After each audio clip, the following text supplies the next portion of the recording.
crisis. We are able to afford spending $750 billion on a bloated defense budget, spending that is supposed to protect our country, yet did nothing to inoculate against the most profound public health emergency in a century.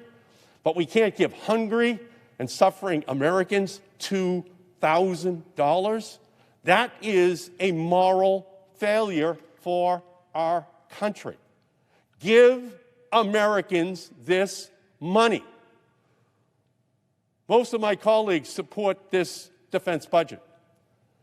They got to vote on it a few weeks ago, and I know they stand ready to override President Trump's racist, belligerent veto. We're here today asking the same thing for $2,000 payments, a simple up or down vote. Let's bring the House bill up for a vote. Leader Schumer is committed to bringing it forward. We can get this done before the holiday. We can do this for Americans before the year is out. We must remember that what makes America the envy of the world is not simply the strength of our defense and military, but the strength of our people. People like Ahmed Jaya, a parent of 3, who was laid off from his job as a doorman at the Omni Parker House in Boston this past March. Ahmed receives $400 a week in unemployment benefits, but it is not enough to cover the bills that keep rolling in as he now faces expiring health coverage as well. Or people like Tanya DeStefano from Spencer, Massachusetts, who gave birth to a beautiful baby boy on Halloween and returned from the hospital to find an eviction notice taped to the front of her door. These are the stories that should be driving our fights. These are the people who need relief now. And these checks will go right back into our economy because people will spend this money.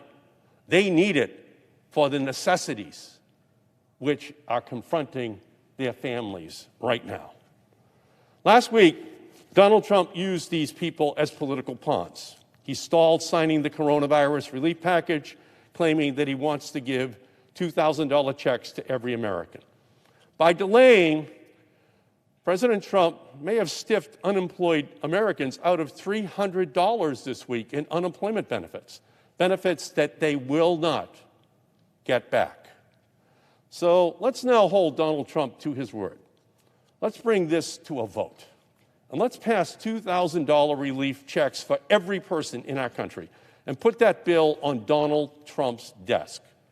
This pandemic has laid bare the tragedy of 2 Americas, one in which billionaires grew their wealth by $931 billion over the course of this pandemic, in America where the rich continue to get richer, and the other America that has seen unprecedented economic uncertainty, Great Depression-level unemployment rates, and devastating losses, where Black and Latinx workers suffer disproportionately higher rates of unemployment, and their families suffer higher rates of coronavirus infection and death, where workers get laid off while CEOs get raises and companies engage in stock buyback plans, where residents get evicted or their electricity shut off, but major corporations barely pay taxes. For those workers and families and struggling households in America, for the vast majority of America, $2,000 is a lifeline. And it is time for Leader McConnell to bring this legislation to the floor for a vote. The American people have a right to know where every member of the Senate stands on this issue. They now know where President Trump says he stands. They now know where every member of the United States House of Representatives stands. And the American people have a right to know, in this desperate time that we are living through, who was on their side to give their families the help which they needed. Senator Sanders is right. We should have a vote. It should be yes and no. And we should do this before the end of this year. Madam President, I yield back the balance of my time. Madam President. The senator from Connecticut. Thank you, Madam President. Madam President, America has 600 billionaires. Now, $1 billion doesn't sound like a lot of money these days. President Trump just signed a bill begrudgingly that has $900 billion in it. But trust me, $1 billion is still a whole lot of money. It's actually so much money that it's really hard to find words to describe what it looks like. But let me try. If you're, for instance, one of the 500,000 Americans who makes the minimum wage in this nation, and you're lucky enough to work 40 hours a week, guess how many years you would have to work in order to get $1 billion? 500 years? 1,000 years? 10,000 years? No, you're not even close. If you make minimum wage in America today, you would need to work for 75,000 years in order to make $1 billion. 75,000 years. Neanderthals were roaming the earth 75,000 years ago. Those guys, if they made minimum wage, would have to work up until present day, every single day. And that is, of course, if they didn't spend a dime of the money they made in order to accrue $1 billion. $1 billion is a bananas amount of money. And there are 600 people in America today who make at least that amount of money or have that amount of money to their name. That's crazy. With $1 billion, you are leading a life that, frankly, none of us can really imagine. Right? You've got private planes, you've got yachts, you've got household staffs in the dozens. You've got enough money to make sure that your children and your grandchildren and your great-grandchildren and your great-great-grandchildren never have to work a day of their lives. Generations of your offspring can just live lives of indolent luxury without a care if they so choose. You know where I was 2 days before Thanksgiving this year? I was at Hamden Middle School in my state to help hand out free food for the unemployed, the poor, and the disabled ahead of a long holiday weekend. Those long weekends can be really hard, especially the ones that fall at the end of the month when the SNAP benefits have long run out. I got there as darkness fell, but right at the beginning of the event. And I noticed that down the hill from the roundabout at the school where they were handing out the food, there was a usually empty parking lot. And that night, at that moment, at the beginning of the event, that parking lot was lit up by hundreds of sets of headlights. Hundreds of cars just sitting there, idling in that parking lot. I asked the organizer of the event what was going on in that parking lot. Was that some other event happening that evening? Why all the cars? He told me the cars started pulling into that lot hours ago. They got wind we were handing out food, and they got here early to make sure that they didn't get left out. We have enough food for 300 people, and there were 300 cars in that lot before I even got here. That is what has happened during this pandemic. Millions of families all across this nation, through no fault of their own, have lost their jobs, have had their hours dramatically cut back. They had no savings because work doesn't pay in this country anymore. They spent everything they earned each month. And so when the economy collapsed virtually overnight in the spring, they got desperate really fast. And I want you to think about what it's really like on an hour-to-hour basis when you don't have enough money for food for your family. The decisions you have to make every single day are practically animalistic. Do you make your kids go hungry during the day when they need the most energy? Or do you skimp on dinner and force your kids to go to bed with hunger pangs? There are hundreds of thousands of mothers and fathers who right now, as I am speaking, are making that decision today. That's the reality of this pandemic. But here's another reality. Those 600 billionaires in this country, As it turns out, as a group, they lost nothing during this pandemic. No, exactly the opposite. They got richer. The wealthiest 600 Americans collectively added $1 trillion to their bank accounts. Let me say it again. The richest 600 Americans gained $1 trillion over the course of 2020. And let's be clear, that's not money that grew in their money tree orchards. Yeah, we're printing some more money these days, but wealth isn't far away from a zero-sum game still. And so when we allow for 600 people in the country to control 50% of the nation's wealth, that's coming out of your pocket. 600 people in a country of 328 million isn't a lot of people. But you know what's a smaller number than 600? 52. There are 52 Republicans in this chamber. 52 people who are going to have a decision to make about what to do in a country where millions are literally starving as we speak, while 600 billionaires count the $1 trillion in additional wealth that they have accumulated during this period of national calamity. The question before these 52 Senate Republicans is simple. It's simple. Should we give $2,000 to low and middle income Americans right now to help them survive this crisis? That's the decision Senate Republicans have to make right now. Time is running out. 600 billionaires got $1 trillion richer this year, and the question before Senate Republicans is this: are you willing to spend an amount equal to just half of that windfall to America's billionaires in order to help 160 million Americans? Because right now, the 52 Senate Republicans serving in this chamber are the only thing standing in the way of $2,000 being sent to 160 million of our neediest citizens. The House passed the bill authorizing the checks in a big bipartisan vote. It is hard to get two-thirds of the House of Representatives to agree on what time it is, but two-thirds of the House of Representatives voted for the $2,000 checks. President Trump supports the $2,000 checks, so he'll sign the bill if the Senate sends it to him.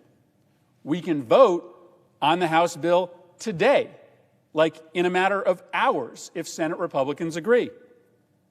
So why isn't this happening? Why didn't Senator McConnell announce the schedule for the vote on the $2,000 checks bill? Why didn't he agree to Senator Schumer's request to bring it up for an immediate vote? Now, a lot of Republicans are saying they object to the payments because it costs too much and it's going to add too much to the deficit. Well, frankly, spare me the fake righteous indignation about the deficit all of a sudden.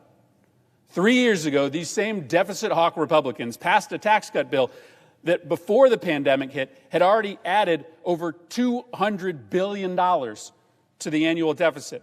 And that was a tax cut where 80% of the benefits went to the richest 1% of Americans. Warren Buffett wrote in his note to investors last year that the deficit finance tax cuts earned his empire $29 billion overnight. That windfall, Buffett noted, quote, did not come from anything we accomplished at Berkshire. So it's funny, deficits just didn't matter to the 52 when it was tax cuts to the 600 richest people in America. But even if this Congress wasn't ending in 5 days and we had time to figure out how to pay for it, you know how we can't pay for it? Cutting foreign aid. President Trump has been talking a lot about foreign aid in the last week. Now, the money we spend on foreign aid, all supported by Democrats and Republicans over the years, all of its smart investments in our nation's security, that actually wasn't in the COVID relief package. It was in the annual budget, as it always is. It just so happens that this year, the COVID relief package and the annual budget were passed together. But just for argument's sake, Let's say Trump got his way and every single dollar of foreign aid was cut out of the budget. Would that pay for the $2,000 checks? Not even close. President Trump apparently has an oversized impression of how much money we spend on foreign aid because our annual foreign aid spending doesn't even equal 10% of the cost of a one-time $2,000 payment to low and middle income citizens. There is also some speculation that Senator McConnell is going to join together the $2,000 payments with other much more controversial measures, much more complicated measures, like the reform of our internet liability laws. That is an invitation for this entire effort to fall apart. The House has finished voting. They have passed the $2,000 payment bill and sent it to us. They are not interested in taking up anything else. If we start adding poison pills to the $2,000 payment bill, that is just another way of telling the American people that this body doesn't support $2,000 payments. Listen, being a billionaire must be crazy. I make a lot of money as a senator, but even I would have to work 7,500 years before my earnings equaled $1 billion. You know what was happening 7,500 years ago? The Stone Age. There isn't a good reason to oppose giving Americans who aren't billionaires a measly $2,000 check to help them put food on the table for their kids in the middle of this once-in-a-lifetime crisis. There isn't a good reason to choose to make moms and dads all across this country decide which 2 meals they'll feed their kids each day, because 3 meals is not an option. $2,000 doesn't put dinner on the table every night, but man, going to bed hungry when you're 11, it sucks. And even dealing with it every other night instead of every single night, no kid is going to turn that down. There are 52 of you. And the next 24 to 48 hours, you get to decide. Do you protect the billionaires? Or do you choose to feed that 11-year-old kid? The only thing that stands between the American people and a $2,000 emergency survival check is 52 Senate Republicans. You got it? Understand? There's a bill pending right now before the Senate that gives $2,000 to ordinary Americans. Yes, it costs a lot of money, and maybe down the line we'll have to ask the billionaires to pay for it. But the bill's here right now. The legislative session expires in 5 days. President Trump says he'll sign it. And all that matters right now is what these 52 people decide.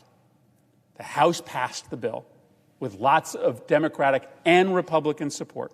The president supports the idea. The only thing that can stop $2,000 payments to struggling Americans right now is 52 Senate Republicans. Some things in Washington aren't that simple, but this is. I yield the floor.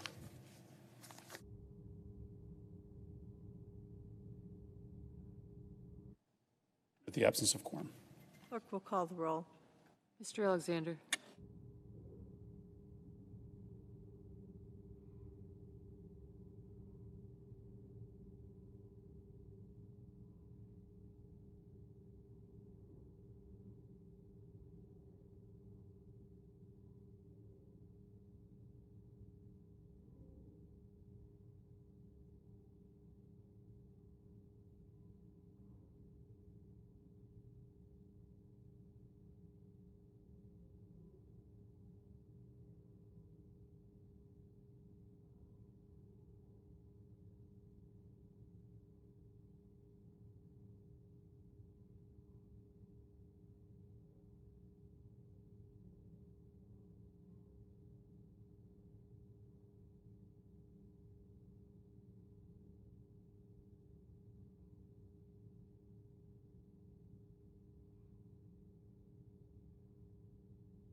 Madam President. The senator from Texas is recognized. Madam President, I'd ask that the quorum call be dispensed with. Without objection. Madam President, we didn't expect to be in session this week, but we are. And of course, as we all know, the theme for this entire year has been COVID-19 writ large. More than 330,000 Americans have died from the novel coronavirus. Tens of millions have lost their jobs, and every community across the country has felt the devastating blow dealt by this pandemic. But as we know, the threats that existed long before this virus still are with us. Even though most of the world hit pause to battle COVID-19, our adversaries did not. And our brave service members didn't pack their bags and not show up for work when everybody else shut down. Over the last several months, as the Senate has worked to support our country through this pandemic, we've kept an eagle eye on the other threats on the horizon. And we passed the National Defense Authorization Act to ensure that we are prepared for whatever comes at us. For our forces to continue fighting and defeating our adversaries in every corner of the world, they need funding. They need stability. They need to be able to plan. And they need the unwavering support of the United States Congress and all 330 million Americans. The 2021 NDAA provides that support from Congress. It will prepare our military and service members to address the threats that exist today while preparing for those that we will inevitably face tomorrow. Earlier this month, this legislation passed the House by a vote of 335 to 78, and the Senate by a vote of 84 to 13. Those are rare vote margins in Congress these days, and that alone is a testament to the importance of this legislation and its bipartisan support.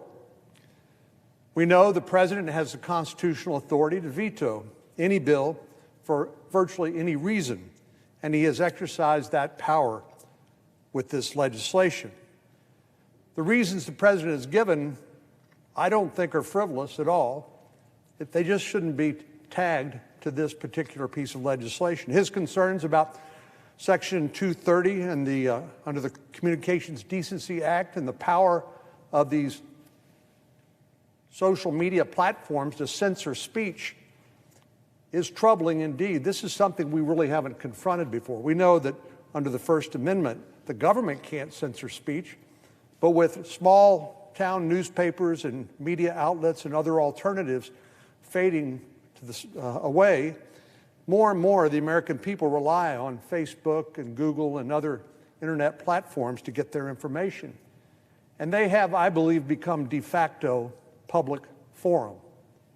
So I agree that we do need to address Section 230 of the Communications Decency Act, as the President has pointed out. The President also has a point about the commission to rename military bases that's part of the Defense Authorization Act. Unfortunately, the amendment that was adopted in the Armed Services Committee undermines the role of Congress once the commission makes its report to do as Congress believes should be done. But the truth is, as we've learned from our friends across the pond in the UK, no parliament can bind a future parliament, and indeed no Congress can bind a future Congress. That's true. So if these are things that the President believes we should address and that members of the Congress and the new administration believe we should address, we will address them, and we have an opportunity to do that. But we should not try to do that on this bill and risk the loss of this important piece of legislation now in its 60th year of adoption. The Defense Department is hands down the largest employer in the United States, with nearly 2.9 million employees, including both service members and civilians. These men and women can be found in more than 160 countries around the world and on all 7 continents.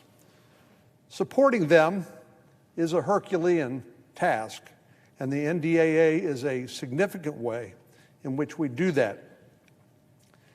The defense authorization bill also includes a 3% pay raise for our troops and additional support for their families, such as career support for military spouses and quality child care on military bases. Given the fact we have an all-volunteer military, it's important we not only support our service members who wear the uniform, but the families that support them as well. I've heard it said you can recruit a member of the United States military, but if you want to retain them, you've got to take care of their family, and I believe that's absolutely true. This bill also ensures previous reforms to improve the quality of military housing and health care are implemented appropriately. Those who serve in our military have made tremendous sacrifices in order to safeguard our freedoms and our way of life. I regard our support for them and for our national defense the number one priority of the federal government. Everything else pales in significance. So we should do everything in our power to ensure that they and their families are appropriately taken care of. Beyond pay and benefits, that means giving them, the military members, the training, the facilities, the equipment they need not only to succeed on the job, but to return home safely. The NDAA authorizes military construction projects across the country, including $183 million in Texas, which will bring serious updates and improvements to our military bases. At Joint Base San Antonio, this funding will provide for a range of new facilities, including a barracks, a flight simulation system, and an F-16 mission training center. At Joint Reserve Base Fort Worth, it will support an F-35 operations and maintenance facility, vehicle maintenance shop, and an aircraft maintenance hangar. It will also support fuel facilities at Fort Hood and provide additional funding for the Pantex plant in Amarillo, which maintains a large portion of our nuclear stockpile. Maintained and modernized facilities are a critical component to military readiness, and this legislation makes tremendous investments in our facilities around the world. It will authorize 93 new F-35 Joint Strike Fighters that will be built by Texans in Fort Worth. As we work to counter increasingly sophisticated adversaries around the world, this investment in our military readiness could not be more important. In addition to supporting our members in uniform and ensuring they're ready for action when called upon, the NDAA helps our military take stock of the evolving threat landscape and ensure that our country is taking active steps to counter threats on the horizon. In recent years, China and Russia have risen to the top of the threats to our world, to our country, and to world order, with China now assuming the #1 role. We remember the Cold War after World War II, where we've sought to contain and counter Soviet expansionism, and actually the mutual deterrence that we've established during that time has worked. But China is a unique challenge, and none of the old rules apply to China. They're increasingly belligerent and well-resourced and continue to demonstrate a lack of respect not only for the U.S. and our closest allies, but for basic human rights. The Chinese government continues its disturbing and unacceptable genocide against the Uyghur people. The so-called political re-education camps are nothing more than concentration camps where Uyghurs are tortured. Recent reporting has found that the treatment in these camps often includes forced abortions, birth control, and sterilization. And China continues to chip away at the freedoms and autonomy of Hong Kong, notwithstanding its promises to the contrary, using a so-called national security law to extinguish opposition to the Chinese Communist Party and to deny the people of Hong Kong the freedoms that they were promised. As I mentioned, though China doesn't stand alone as a threat to the world, Russia is becoming increasingly aggressive around the world in its efforts to wreak chaos and sow discord. Since their attempts to interfere with the 2016 election, we've witnessed aggression after aggression from Russia, not just here in the cyberspace, but around the world. From Russian-backed mercenaries fighting in the Middle East, to its attempt to steal the virus vaccine research, and in the last few weeks, a massive cyber attack on U.S. government agencies. Russia continues to undermine the U.S. and our allies and shows no signs of stopping. It's become increasingly clear, if it wasn't already, that China and Russia adhere to no rules and no principles but their own. As the National Defense Strategy outlined, the threats posed by these two countries are increasingly dangerous, and countering these growing threats requires a clear and concentrated effort from Congress. That's exactly why passing the NDAA, the National Defense Authorization Act, is so important. This legislation prioritizes strategic competition with China and Russia and takes a strong approach to counter the threats posed by adversaries around the world. It will build on the progress we've made in recent years to strengthen our military after the draconian cuts during the Obama-Biden administration and achieve peace through strength. Over the last several decades, the NDAA has provided an annual opportunity for us to take stock of the evolving threat landscape and ensure that our national defense is prepared to meet the challenges, not only of today, but of tomorrow. And this year's Defense Authorization Act is no exception. It takes a strong approach to counter the threats posed by our adversaries around the world. It invests in modernized national defense that's critical to maintaining peace through strength, and it provides support for our service members and their families. And above all, it sends a message to the world that our country is and will remain the global military leader. I've supported this legislation on the Senate floor many times, and I'll do so once again when the opportunity to vote to override the veto presents itself. One of Congress's most critical responsibilities is to provide for the common defense, and the NDAA, the National Defense Authorization Act, is how we will deliver. Madam President, I yield the floor, and I'd note the absence of a quorum. The clerk will call the roll. Mr. Alexander.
Madam President.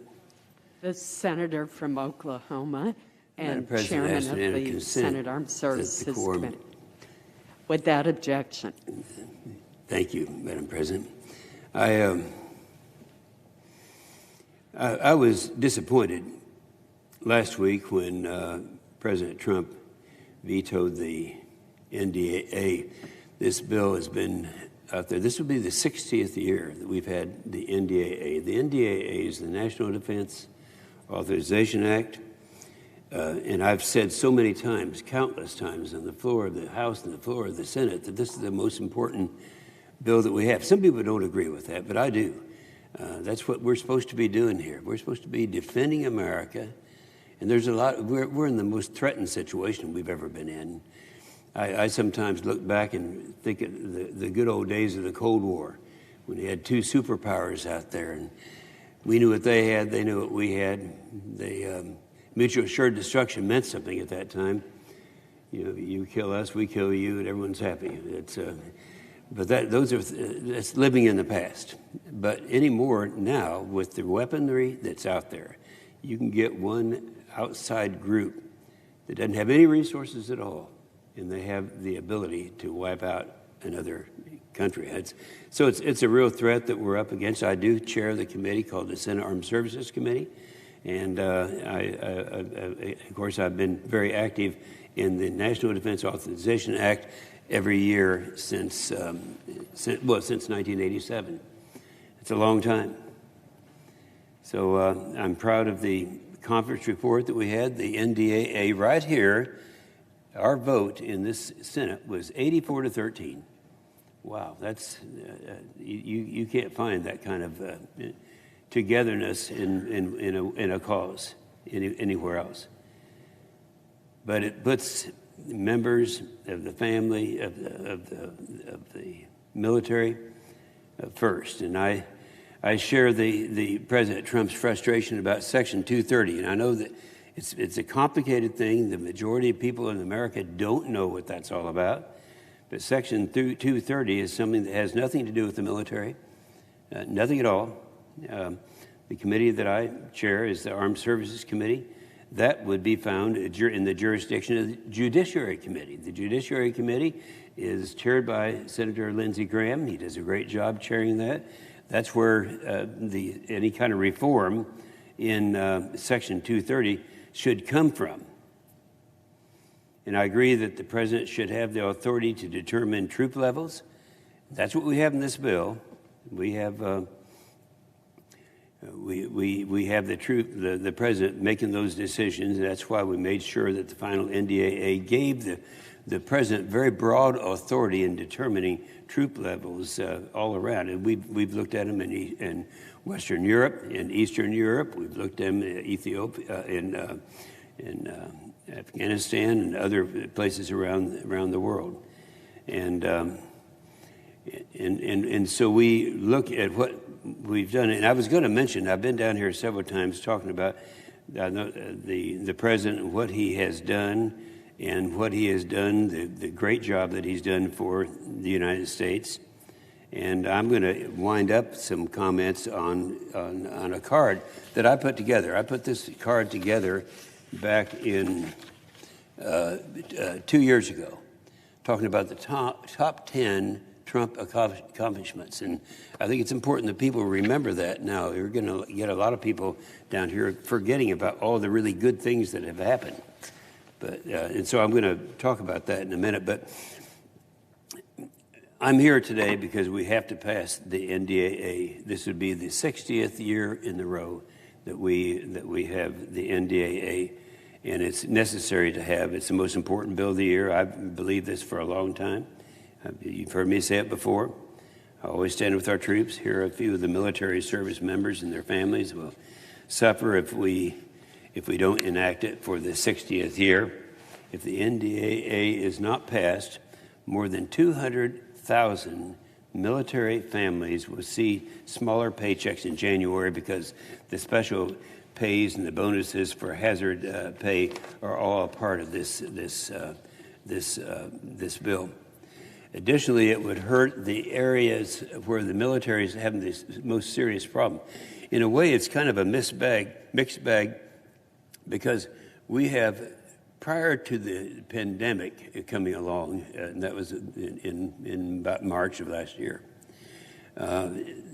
before that happened, we had the best economy, I could argue, that we've had in my lifetime. And all these things were very, very good. Then, of course, when that happened, everything changed. Now, one of the problems you have when you have such a great economy is that you have a lot of competition. You know, we have to have a military force. That military force has to have resources. They have to have the ability to step in, because we don't know where the next threat's going to come from.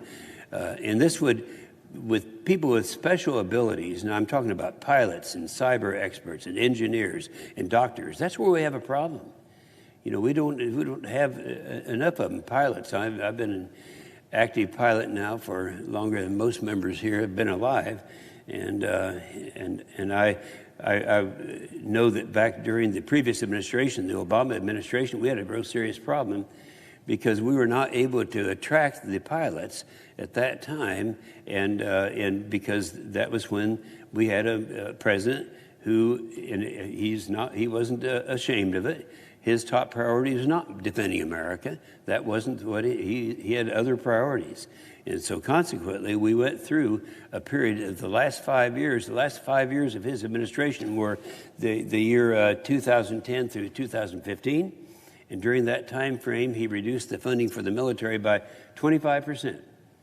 At the same time he did that, China was increasing theirs in that same time frame by 83%. So we have China increasing their military expenditures by 83% at the same time we're reducing ours by 25%. And so we had serious problems there. And one of the areas where, when people are cutting the military, that they do it where it won't be as noticeable, was in the flying hours. So we had pilots out there, but they weren't flying the hours that they needed to fly to keep their proficiency up. And consequently, a lot of them left and went to the airlines and went other places because they were wanting to be flying the hours. And that's one of the things, the problems that we had during that time. So we have the military's ability to recruit and retain service members that are in the shortest supply. And as I mentioned, that would be things like cyber experts and engineers and doctors.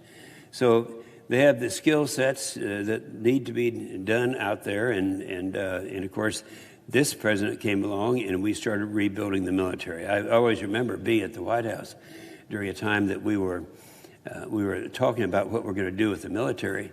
And he actually looked over at me and he said, "What do you think we need to do with the military?" I said, "It's going to have to rebuild the military. It's going to cost something like $750 billion before it's over." He said, "That's what we should do. We need to start with that." And this president, with his leadership, took us with a new priority in defending America and building our military, and it happened. So we have the things that will happen that if we don't pass this thing, the education of children of military families. There's a thing called the impact aid. Impact aid comes about when we don't have you don't get the tax base increased with the added enrollment into the schools, the children of military families. So they have impact because they don't pay the taxes. So the impact aid is an amount of money that supplements that to all of it's not just in my state of Oklahoma, but throughout the country. It ensures that children of military families receive a quality education by supplementing the school districts, the budgets where they're required. If the NDA is not passed, military construction projects. You know, I have one in my state of Oklahoma that is one that would, let's see, where is that? Yeah, we have a thing where we have an ammunition depot, a demolition shop for one, and this is something where we've gone through a lot of BRAC rounds, base realignment and closure commissions, and we have increased the size of our ammunition demolition activities substantially, and we're doing most of it now right there in Oklahoma. Well, this has a new demolition shop in there so we can get rid of a lot of these things we were not able to get rid of. So we have military construction projects in 38 states, and one happens to be in the state of Maine. It's very significant that they be able to do these projects. If the military constructions don't happen, both an authorization and appropriation. People don't understand this because it's kind of talk around. But in order for something to get done, you have to have it authorized. That's what the committee that I chair does, authorize military projects. Then it has to be appropriated, and the appropriators come along and they put the money in there, and that's how this system works. So the NDAA, if it's not passed, the military won't be able to increase the end strength or the total number of troops in the military services. That's where they're needed to address the growing threats. End strength increases. If it doesn't happen without authorization, you can't appropriate it. So the NDAA, if it should not be passed, the Pentagon loses the ability to quickly and efficiently process security clearance investigations. Right now, there's a backlog because it takes a long time to do this, but this has a streamlining provision in it that's going to make that a lot easier. So we'll be able to get security clearances. All these things are tied into this bill. The OD, if we didn't pass this thing, would lack the authority to pay the non-military personnel on hospital ships. They're the ones who are doing the great job right now with the COVID response. And that's just kind of a snapshot of what we're counting on to support our troops in the field, the bare minimum we need. Without the NDAA, we lose all of that and also lose all of the other policies. Right now is this bill makes China the primary strategic threat. I think we all understand that. We have strategic threats from Russia and China. Last year, we had the European part addressed. This year, the bill that is pending right now that we're going to try to get passed for this year, and I think we will successfully do that, but that's going to be concentrating on the Pacific area. That's China and the things that China is doing that many people don't realize the threat that's out there. Right now, we're up, as I understand it, to 7 different areas where the Chinese are actually creating islands in the South China Sea. This is something that's different than has ever been done before. I've always contended it's still illegal, but they're still doing it. They're doing it, and that's what they are. The effort that they're making there. And if you go into these islands where they're rebuilding, it's almost as if China is preparing for World War III. All of them are, and this is what is happening right now. Right now we know about this solar winds hack, the hack that we're facing. That's something where we have language to deal with that in the Defense Authorization Bill. The new Hunt Forward Authority that allows our cyber operators to do more work to find malicious actors proactively. And this is something that we need to get done for the safety, for the defense of our country. It implements the Cyber Solarium Commission and the recommendations. There are 27 recommendations that they have in this commission. And it establishes a new national cyber director. These are things where it's a moving target. There's a lot of things that we're doing now that we should have been doing before, and it took China and Russia to kind of forge ahead of us, as they did in the previous administration, to remind us that we have these very serious problems.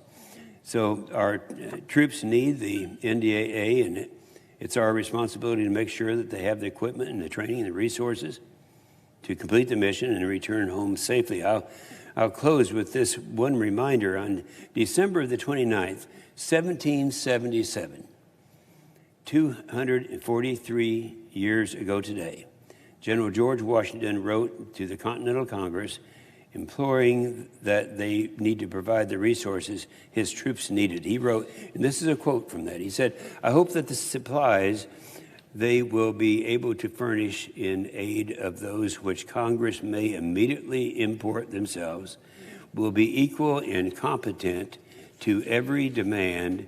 If they do not, I fear I am satisfied the troops will never be in a situation to answer the public expectation and perform the duties required of them. You know, that's just true today as it was in 1777. So we've got to do that. If we look at the national security wins of this president, I think people don't talk about that as much. We have identified China as the #1 adversary. That was in the NDS, that's the National Defense Survey. It was put together by 12 of the real experts, 6 Republicans, 6 Democrats. It's been the blueprint for our military ever since that time. This is about 3 years ago. And this is what they identified China as the major threat. $2.5 trillion to rebuild the military. And that's what we were able to get done. Increase the size of the military, replace the obsolete equipment, new investments in future tech. Hypersonics is a good example. Both hypersonics, both Russia and China are ahead of us in that area of hypersonics. It's a new state of the art. The pay raise for the kids. It took out the terrorist leaders. Yeah, how many people remember that? Baghdadi and Soleimani. They were the top terrorists in the world. They're gone now. This president, this administration took care of that. Established a Space Force. You know, when the Space Force, that was the first new force that was established in many, many years. I wasn't real sold on it at first because I thought we were doing a pretty good job, but it wasn't coordinated. You had the different military units doing it, and they weren't really even talking to each other. So that's what we put together. That was this president that provided the leadership in doing that. The widow's tax, everybody remembers that. That was something that had to be done, and we did it. Others talked about it. This president did it. The ISIS caliphate is destroyed. The Abraham Accords, they supported Israel through the security assistance, and we know that that's going on. It's going on today. All these things this president has done, and has done a great job. But I do want to mention, and I think it's worthwhile doing because it's we know what won't happen if we don't pass this bill. We won't get the bonuses necessary. I already mentioned that. Impact aid, I mentioned that. Military construction project authorizations, we would not have that. The full pay for DOD civilians, that has to be done. But that's been talked about by a lot of administrations, but not really done.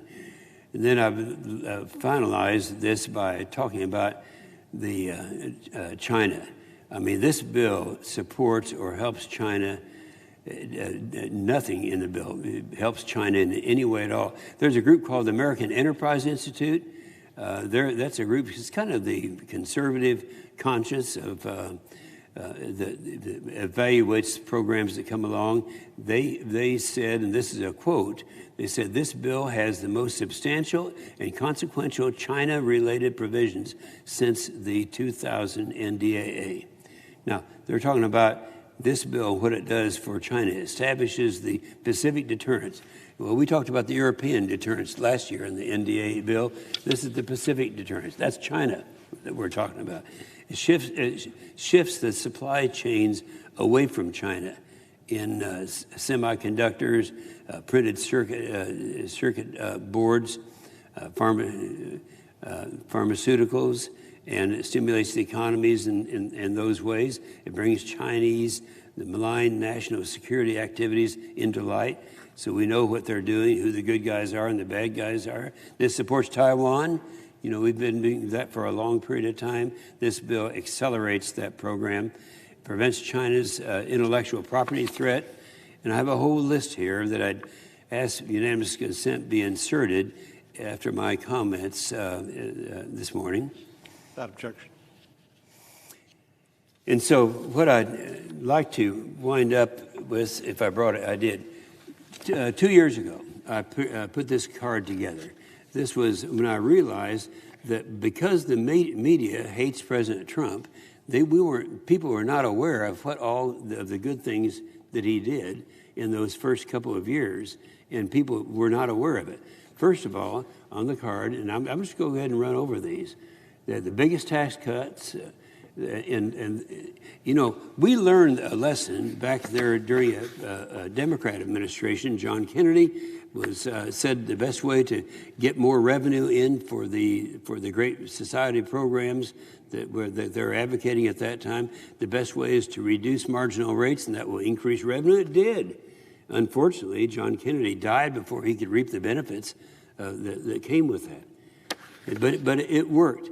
And of course, others followed him, including Presidents Clinton, President Bush, and others, by reducing the rates. That also increased the revenue. But what this president did that was different than the rest of them, he not just increased or decreased the rates, the tax rates, but he also decreased all of the overregulation. How many people know that back during the Obama administration, we had a rule that we're adhering to that said if you are a domestic oil and gas producer in the United States of America and you're in competition with China or somebody else, you had to give them our whole playbook on how we put together our system over here, and all the elements put us at a disadvantage with our competitors in China.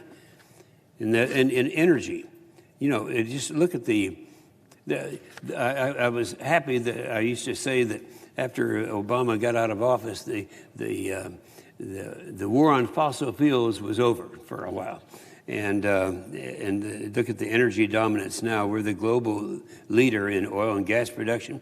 A 277% growth in crude exports, 132% increase in coal exports, a 52% increase in natural gas exports. These are exports. That's what we're doing now in the United States as a result of the efforts of this president in bringing our economy around. The crackdown on the illegal migration, you know, nobody wanted the wall, they said. Now people realize that's where a lot of the bad people were getting in. We moved the embassy. Every Democrat and Republican president in my memory tried to move the United States embassy in Israel to Jerusalem. They all talked about it. They didn't do it, so this president just went ahead and did it. He enacted the infrastructure bill, the WRDA bill, the Water Resource Development Act, the FAA reauthorization. And he had, in the judges that we have, not just Kavanaugh and Gorsuch, but I think our number's up now to about 225 new judges.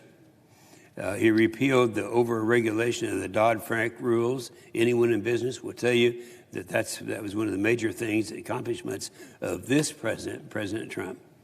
The record employment, but then I would say the one thing, the 10th and last one that I mentioned to everyone who will listen is what he did for the military.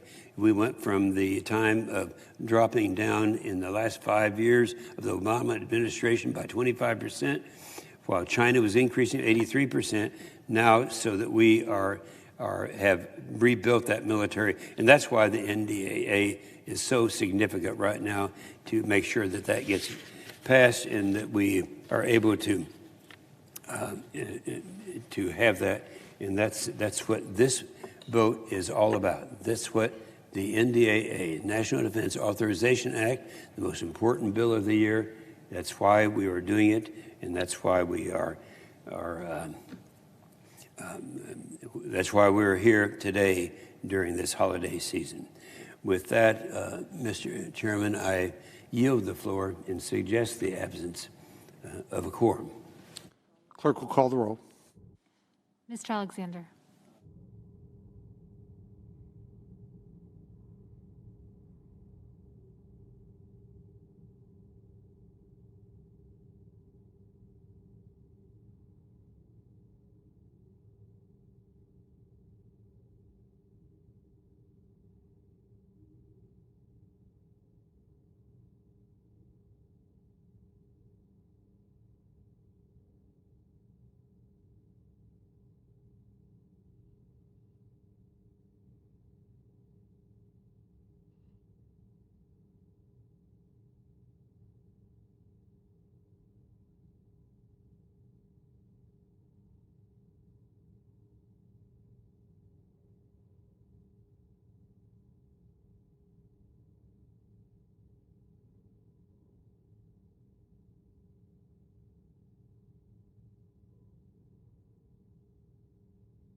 Mr. President, Democratic whip, we're in quorum call. I ask consent the quorum call be suspended. without objection. Mr. President, it's an unusual sighting of a senator in the Capitol between Christmas and New Year's. This is one time we really try to reserve for our personal and family responsibilities. Our family, like others, looks forward to the Christmas season. It's one time a year we desperately try to find ways to come together. Of course, COVID-19 intervened and made that more challenging. But even so, the notion of coming back to Washington this week and staying perhaps more than a day to try to finish our work is unusual, and the circumstances surrounding it are extraordinary as well. Not the least of which is the fact we have two bills that have to be thought of in context of our responsibilities. First and foremost is the National Defense Authorization Act. This month, both the House and the Senate passed with overwhelming bipartisan majorities the fiscal year 2021 National Defense Authorization Act. Senator Inhofe of Oklahoma, Republican, was on the floor before me. He and Senator Jack Reed of Rhode Island put in more time than most members can appreciate to make sure that this bill really served our military and the goal of national security. They came up with a good bill, one I was proud to support. This annual legislation has been signed into law for 6 consecutive decades. When the Senate fails to do anything, they always do the National Defense Authorization Bill. It shows that Congress can come together, at least on this measure, when it comes to supporting our men and women in uniform and keeping our country safe. This year, the bill authorizes $740.5 billion in defense spending. It provides another 3% well-deserved pay raise for our troops. It also recognizes that many in the armed forces are on the front lines here at home as well, helping fight the ongoing COVID-19 epidemic, providing our troops with necessary benefits and protections, including a 10% increase in hazardous duty pay. The bill also includes a number of provisions that I authored and supported, including language expressing strong support for the Baltic states and Ukraine, especially in the face of continued, unforgivable Russian aggression. It requires the renaming of military bases in the United States, which were once named in honor of Confederate generals, those who served in the Confederacy in an attempt to secede from the Union and to defend the institution of slavery, have been enshrined in the names of these bases for many, many years. This effort to rename them is long, long overdue. It tries to correct and recognize the mistakes of our past and really address the sensitive racial inequities at the Pentagon when it comes to this decision-making. It places restrictions on the transfer of military equipment to law enforcement agencies. We have to address the issue of militarization of our police at a time when we are, frankly, making an assessment of the role of police to make certain that the overwhelming majority of law enforcement officers who are good, principled, civic-minded individuals are honored, and those who fail to meet the test are removed from service. It expands benefits to our veterans who were exposed to Agent Orange during the Vietnam War. There are 191,000 Vietnam-era veterans in my state of Illinois. Many of them were exposed to toxins such as Agent Orange during their service and now are paying the price. It makes it easier for victims of military sexual trauma to report instances of such crime and expand support for survivors.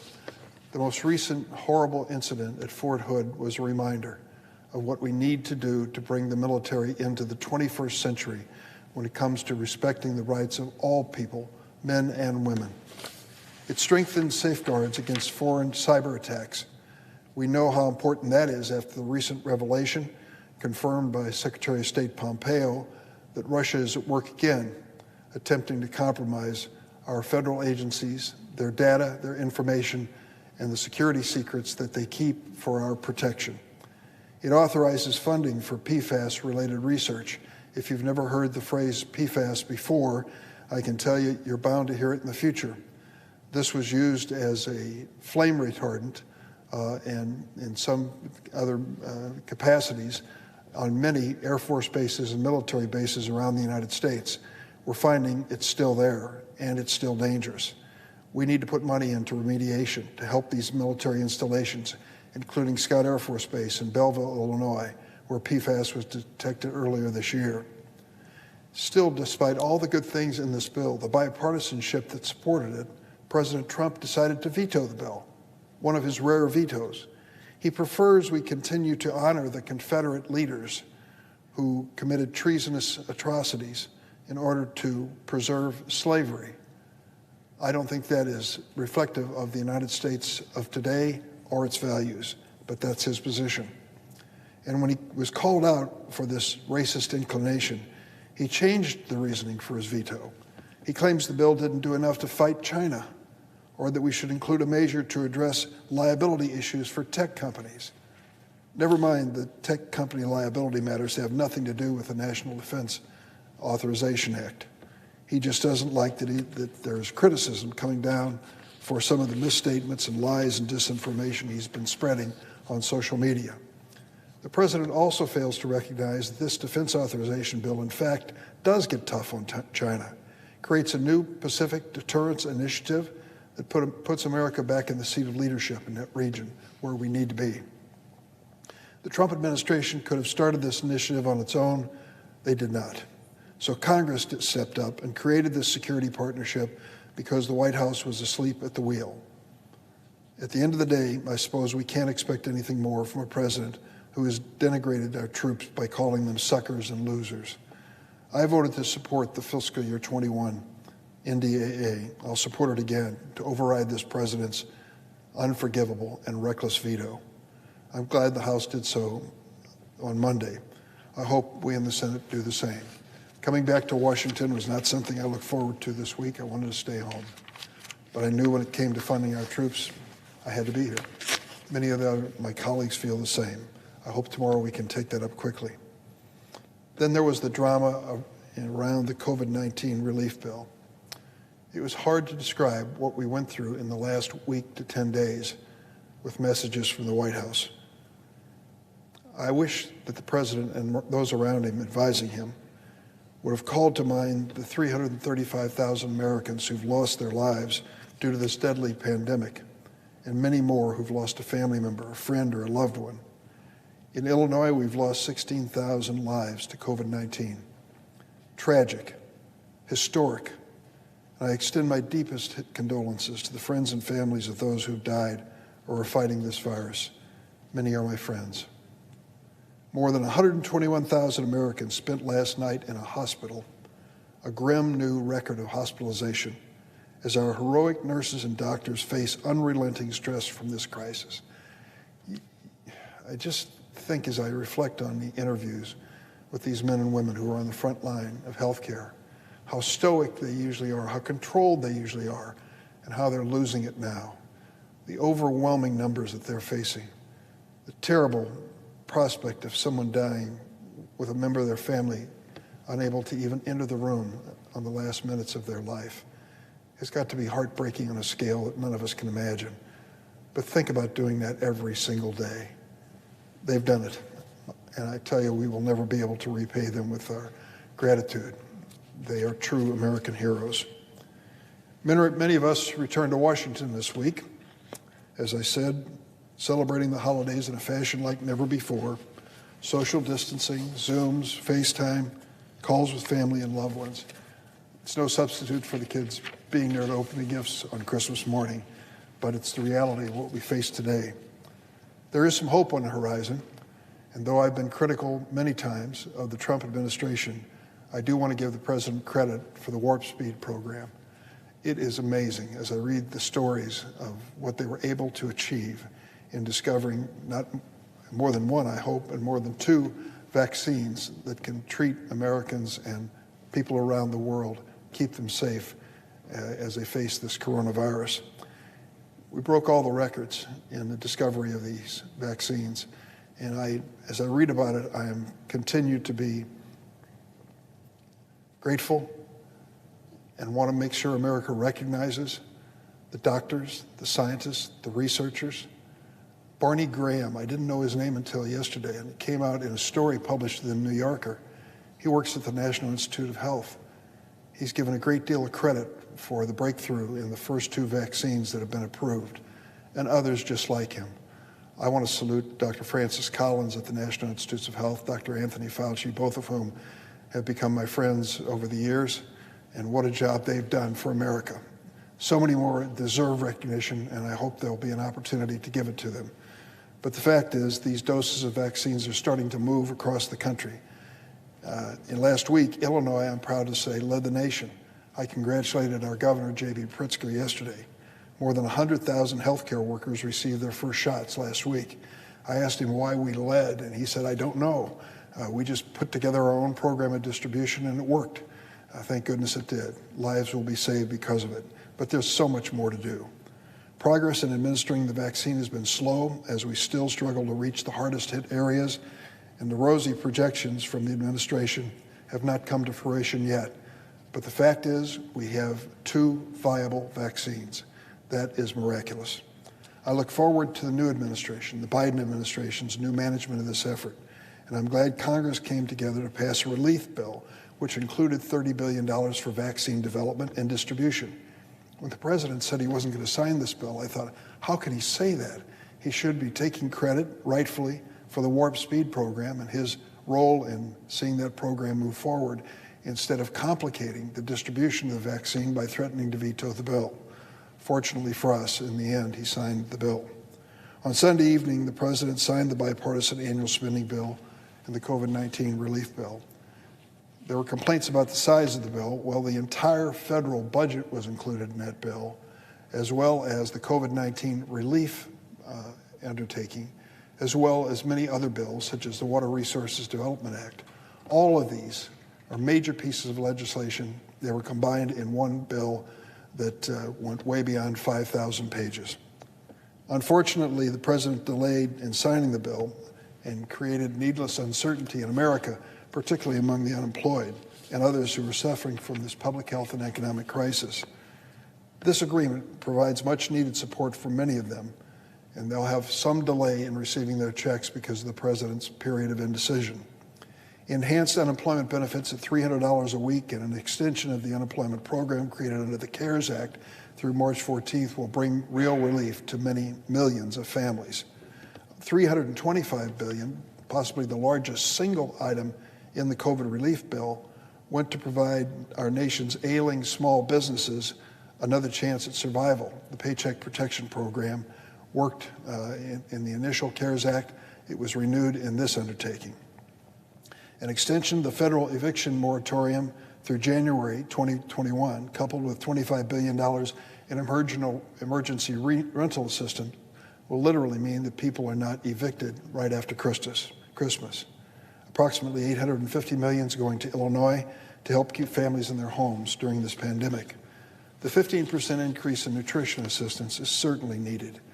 It goes through the SNAP program, which was historically known as food stamps, to make sure that families do have something on the table. I can tell you, I woke up this morning in Springfield, Illinois, to look at the front page newspaper to learn that an anonymous donor had given our local food bank $500,000. And the people of the food bank were, of course, appreciative and said they desperately needed it in my hometown and in towns all across America. So this increase in food stamp assistance is long overdue, and I'm glad it was included. The bill included a number of important measures, but we have to go to work to make sure that we deal with the short-term emergency response to this bill, but do more. We address the needs to meet the needs of the pandemic immediately, but more will follow. It was a tough negotiation and honest compromise. I was happy to be part of a bipartisan group of senators who may have got the ball rolling, at least we think we did, and handed it over to the leaders to finish the job. I think what we achieved on a bipartisan basis was largely included in the final bill, and it addressed the major elements that were necessary. One of the most important items that Congress failed to reach an agreement on was funding for state and local governments. States and localities are struggling with increased costs and decreased revenues due to the pandemic. By this summer, my home state of Illinois will have lost more than $5 billion in revenues. I can tell you that that's going to cause pain and cutbacks. This is not money that was lost in our pension system, which has its own share of troubles, but money that is directly attributable to the downturn in revenues because of the COVID-19 pandemic. It isn't just happening in Illinois, it's happening all around the country, in red and blue states, our neighboring state of Kentucky to the south of us, facing the same hardships we are. Federal funding for states and localities needs to be done for our great cities and great states that are struggling.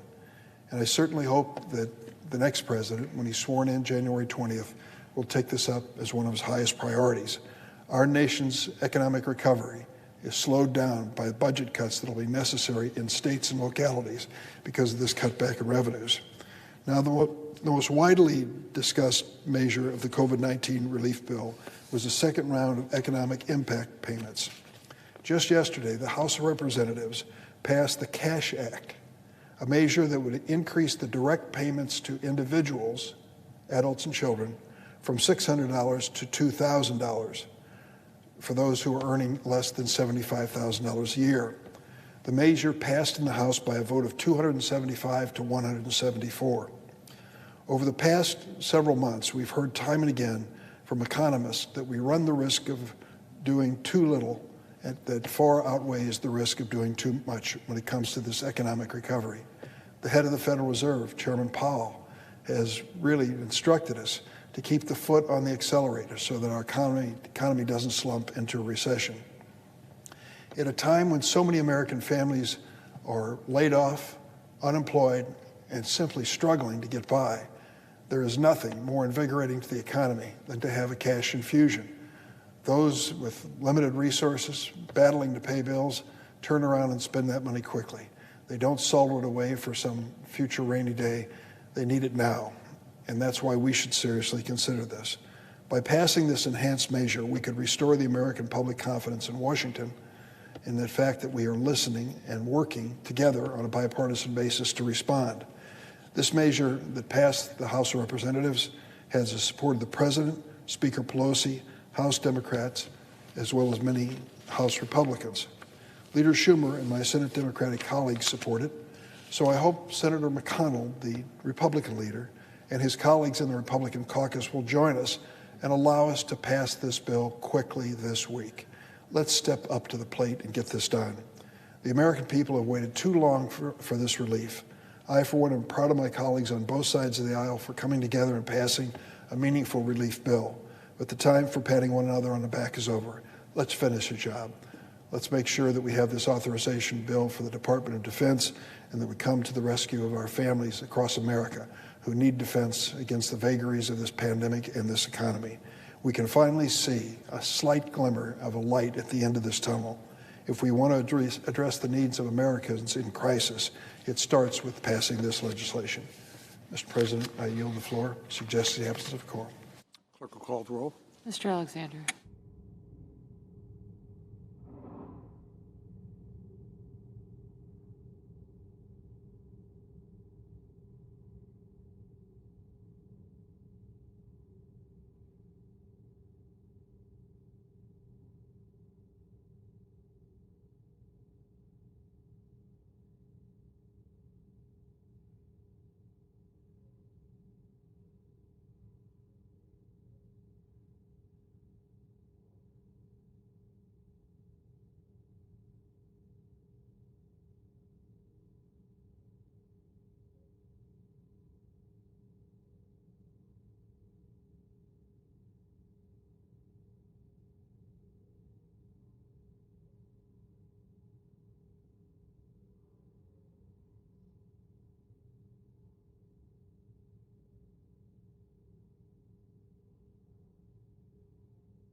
Mr. President, The Senate Majority Leader is recognized.